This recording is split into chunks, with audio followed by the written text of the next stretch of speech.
everyone, welcome back to my channel. Hope you're all doing well out there. And today we're going to make the case for physical media yet again by going back to the glorious decade of the 80s. But before we do that, do me a favor, like, comment, and subscribe. I greatly would appreciate that. Also, as always, a shameless plug for my TeePublic store. I'll leave a link for that in the description box below. And yes, we are going back to the 80s, and we're going to be going through the slasher genre of the 80s, one of my favorite genres of the horror genre altogether. What we're going to do is we're going to go down my top 20 favorite physical media releases of the slasher genre of the 80s only. The only decade is the 80s we're going to go through today.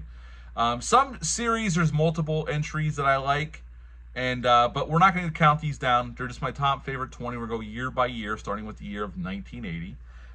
And we're going to start off with a pair of Canadian productions led by one Jamie Lee Curtis, coming hot off of Halloween, and then she'll go on to do The Fog and whatnot. But the first one up is the original Prom Night. This movie came out in 1980. It was a Canadian production. She shot two movies back to back. We're going to talk about the other one in a second. I like Prom Night. It's way better than the remake, for sure. It's not my favorite slasher film, but it's a pretty cool one. I like the way it's shot. It has a very dreamlike quality to it. And Jamie Lee's great here. This movie's not overly gory, but it's a decent slasher film of the period, and it's one I do like quite a bit. Although, again, not my favorite slasher movie, but Prom Night, which came out in 1980. We're going to talk about the other Canadian slasher film that came out in 1980. Jamie Lee Curtis did back-to-back, and the other one is Terror Train. This one's getting a 4K release from Kino Lorber, actually, this coming week, I do believe, if you want to upgrade your old Scream Factory Blu-ray, which this is. Terror Train's a movie I grew up on. I remember seeing it on TV. I remember renting it later on to finally see the R-rated version of it. Again, a not overly gory film. There is some blood in this movie. It takes place all on a train, obviously by the name Terror Train. It's a whodunit, but it's pretty obvious of who's killing everybody if you've ever seen the movie. It's not like they're hiding it very well. They try to throw red herrings at you with David Copperfield's character and Hart Bochner's character, but you know who the killer is. There's no surprises here. It's just how the movie unfolds. And this movie is notable for the killer does change costumes throughout the movie, which is kind of cool and a little different at that time. So yeah, Terror Train's the other one. I like this movie. It's one I've been watching since I was a kid, and I have this one on physical media as well. So we are going to move on to the year of 1981, and we're going to start off with one of my favorite slasher movies of the period. And this one, you got to watch every February, folks, and that one is My Bloody Valentine. Obviously, you got to watch the unrated cut, the best cut of the film.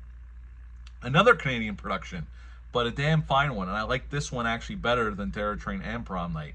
This one is fantastic. I like this one quite a bit, and the unrated cut, the practical effects, some of the kills look amazing, especially the one with Happy getting the pickaxe up from under his chin and comes out of his eyeball and the eyes hanging there. Fantastic stuff. Great slasher movie of the period, and one I revisit every February. I love this movie, My Bloody Valentine, which came out in 1981. We're going to go on to two other slasher films in 1981 that share something very similar, that they have the same makeup effects artist who was coming on hot off the heels of Friday the 13th and Madman at the time. The first one up we just talked about in Horror Talk Live, The Burning. I love The Burning, camp slasher, very much Friday the 13th-esque, just with a different killer, Cropsey, who's a fantastic killer in his own right, and only got one crack at the wheel, as we discussed in Horror Talk Live. But I really like this slasher film. Has some great kills in it by the great Tom Savini.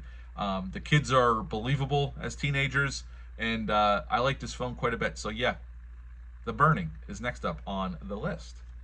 Came out in 1981. The next one, another Tom Savini special effects led slasher film and directed by Joseph Zito, and this one is The Prowler. We just did this a couple months ago on Horror Talk Live.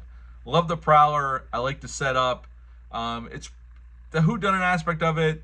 It's pretty obvious who the killer is, but the kills are spectacular, and the way to dispatch of the killer at the end is the chef's kiss with blowing his head off with a double-barrel shotgun. You can't go wrong with that, which Savini really did shoot a fake head on set to capture that moment. And yeah, The Prowler's another one that you cannot go wrong with. That I love this this movie, and I have this Blu-ray from Blue Underground. We are on to the next one in 1981, and this is a sequel, but it's one I like quite a bit. And John Carpenter didn't direct this one, but he wrote and produced it and did the score. And that one would be Halloween 2, More of the Night He Came Home.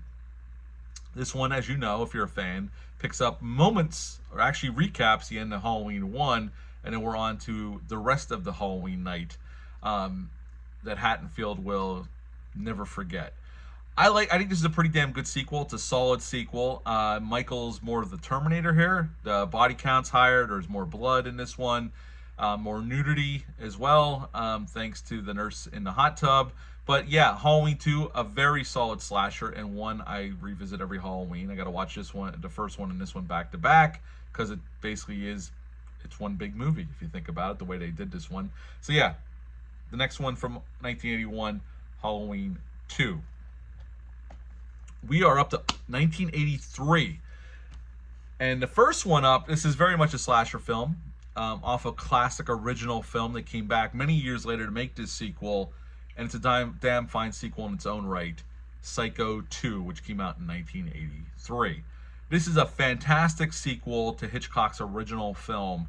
And this is very much a slasher film. Norman gets out of the loony bin, we'll call it. And this mother and daughter duo that have ties to the original film are messing with Norman and trying to set him up as somebody that's killing people, but they're actually killing people for real. But are they really? There's a mystery afoot if you've never seen this movie. It's a damn fine sequel to the original Psycho. If you've never seen it, I highly recommend it. And Psycho 2 is definitely on my list of favorite slashers that I own from the 80s. The next one up is very unique and a lot of fun, although lower budget and cheesy as hell, but still a hell of a lot of fun. And that one is Sleepaway Camp, which is very notable for the ending overall. That shocking ending, which is very shocking, especially at the time when I first saw this movie. If you've never seen it, I highly recommend it. I do believe this is streaming on Tubi, but I do own the Blu-ray from Scream Factory. And Sleepaway Camp's another fun one from the 80s that I like quite a bit. All right, that does it for 1983. We are up to 1984. And the first one up is another low-budget slasher, but a ton of fun, and it was shot 2 hours from where I sit right now in Atlantic Beach, North Carolina, and that one is The Mutilator. The Mutilator is cheesy as hell. The acting is not the greatest, but it is a ton of fun if you've never seen it. There's tons of kills. The special makeup effects are pretty good, and you could do a hell of a lot worse if you're just looking for a good time. And yeah, The Mutilator is one that I really do enjoy, even though it's not my favorite slasher film of the period, but it's damn fun in its own right. The next one up has become a Christmas slasher classic, and obviously I'm not talking about Black Christmas because that was the 70s, but we just got a remake of this one this past year, the original Silent Night, Deadly Night that came out in 1984. Very controversial at the time, but a very fun, pretty gory slasher film. The unrated cut's the way to go. The unrated footage is kind of VHS-like, but it's a very good slasher film, a lot of fun. And actually, you feel bad for Billy. Billy gets screwed over big time in this movie. But yes, Silent Night, Deadly Night, the original. Really like this one, and this is another one that I have on physical media. Next one up is a sequel, and it's my favorite sequel of this franchise, and came out in 1984, Friday the 13th Part 4, the final chapter, directed by Joseph Zito, that did The Prowler, and Tom Savini would return to kill his creation. Although, as we all know, if you're a fan of the franchise, they had another movie out in 1985. So it truly was not the final chapter, but this is my favorite of the franchise. Has some great kills. This is a quintessential slasher film, and one of the best slasher films of the 80s by far, and one of my favorite of the franchise. So yeah, Friday the 13th Part 4, the final chapter. Another classic slasher film given to us by the one late great Wes Craven, and that would be 1984's A Nightmare on Elm Street. I also would say Nightmare on Elm Street 3. The Dream Wars were only doing 20, so the original Nightmare on Elm Street, complete classic, brought us Freddy Krueger. Great film, very inventive, and I love it. Absolutely love it. Loved it since I first saw it when I was a kid. So A Nightmare on Elm Street from 1984. We are up to 1986 in our slasher countdown of physical media. First one up is a real fun one. It kind of subverts the genre in terms of the way it goes about the reveal. The one I would say April Fool's Day is a really badass slasher film. If you've never seen it, it's worth the journey. Has some horror notables in it.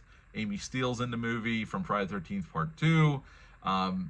Biff from Back to the Future is in this film. Thomas Wilson makes an appearance as well. Has a great cast, and I highly recommend it if you've never seen it. It's a lot of fun. April Fool's Day. The next one from 1986 is another sequel from the Friday the 13th franchise, and probably my third favorite of the whole franchise, and that one is Friday the 13th Part 6, Jason Lives. Another quintessential slasher film. This is where Jason is truly undead because he's brought back from the dead. And honestly, if you think about it, this whole movie, everybody gets killed in this movie is one person's fault. And even though I love Tom Matthews' performance as Tommy Jarvis, it's Tommy Jarvis that fucks up and gets everybody killed in this movie. But it's glorious and it's badass and it's a lot of fun. Friday the 13th Part 6, Jason Lives. The next one up, you could say, is not a slasher, but I would argue it is a slasher film. And this movie is truly a great film. The Hitcher from 1986. This 4K, if you don't have it and you're a fan of this movie, is absolutely gorgeous. The best this film has ever looked and probably will ever look. I know it took them a long time to do the restoration of this bad boy, but The Hitcher is awesome. Between C. Thomas Howell giving a great performance as Jim Halsey and the great Rucker Hauer, this movie is badass, and you got some amazing stunt work in this film. It's not overly gory. The original script was much gorier. They toned down the violence and went more with some bigger stunts and whatnot. But this movie is awesome. If you've never seen it, I highly recommend it. The Hitcher from 1986. All right, we are still in 1986 for one more, and then we're going to move on to 1987. The next one is another Psycho sequel, and it's definitely the sleaziest one of the bunch, Psycho 3. I always have a soft spot for this one. It's actually one of the first VHS tapes I ever bought when I was a kid with my own money, from a video store that went out of business. Another video store that was going out of business. That's how I got the VHS of this one. I used to watch this all the time. It's very sleazy, but a lot of fun. It moves quick. It's not nowhere near as good as the first two films, but it's a fun slasher film. You could do a hell of a lot worse. So Psycho 3 is in my top 20 of my favorite physical media ones that I have. We are on to 1987. And the first one I'm going to talk about is another low-budget affair. And I wouldn't say it's a great movie, but it's endlessly fun and a quintessential slasher film in its own right. And the one I'm talking about is Blood Rage. Tons of people die in this film. It's very bloody. It's batshit crazy. The performances, while I wouldn't say they're great, I would say they're a lot of fun. And we get to see Ted Raimi in a brief role in being in the film, selling condoms at a drive-in bathroom. You would think he's selling drugs, but no, he's just selling condoms to teenage kids. A lot of fun, very bloody, moves very fast, with some really fun performances. If you've never seen Blood Rage, I highly recommend it. Blood Rage from 1987. The next one up is a truly great slasher film with a truly great performance. But not many people probably, I don't know, I consider this a slasher film, definitely. And I would say The Stepfather from 1987. Terry O'Quinn gives a great performance as this psychopath that all he wants to do is get married and have the quintessential American family. And when he doesn't get that, he goes nuts and kills everybody, including the children. It has a great opening scene to set this killer up. It's a great movie. Terry O'Quinn is fantastic in this. If you've never seen it, I highly recommend it. The Stepfather from 1987. We have two more to go. We're up to 1988, and it's another sequel to a classic horror franchise. And I'm going to go with Halloween 4, The Return of Michael Myers. Sadly, after Halloween 3, we didn't get a Michael movie for quite some time. But in 1988, he made his return to the big screen. And this is a really fun, solid sequel. I've always liked this one. So I would say another one on my list, Halloween 4, The Return of Michael Myers. All right, folks, we're down to our last one, and we're capping the decade off in 1989 with The Phantom of the Opera. The Robert Englund-led Joel Sholin, directed by Dwight Little, who directed Halloween 4, The Return of Michael Myers. If you've never seen this one, they basically take The Phantom of the Opera and make it a full-blown, gory, bloody slasher film. But I think it's really well made. I like the sets here. I like how Dwight Little handles it. I think Robert Englund gives a great performance as the Phantom. It's a really good, well done slasher film. If you've never seen it, I highly recommend it. It didn't do very well upon release, sadly, but I think it's way better than. Sadly, it was ignored. I think it's way better than that. It deserved to be recognized a little bit more. But yes, The Phantom of the Opera from 1989, starring Robert Englund. That's my last one to cap off my top 20 of my favorite physical media that I own slasher films of the 1980s. Let me know in the comments down below, what are some of your favorite 1980s slasher films that you own on physical media. Leave a comment down below. Give me your top 5 that you have, or top 10, whatever. Give me your top 20. I don't care. I'd like to see what your favorite ones are that you own currently in your collection. But that's it for this one. Again, I hope you all have a great Memorial Day weekend. Until next time, bye.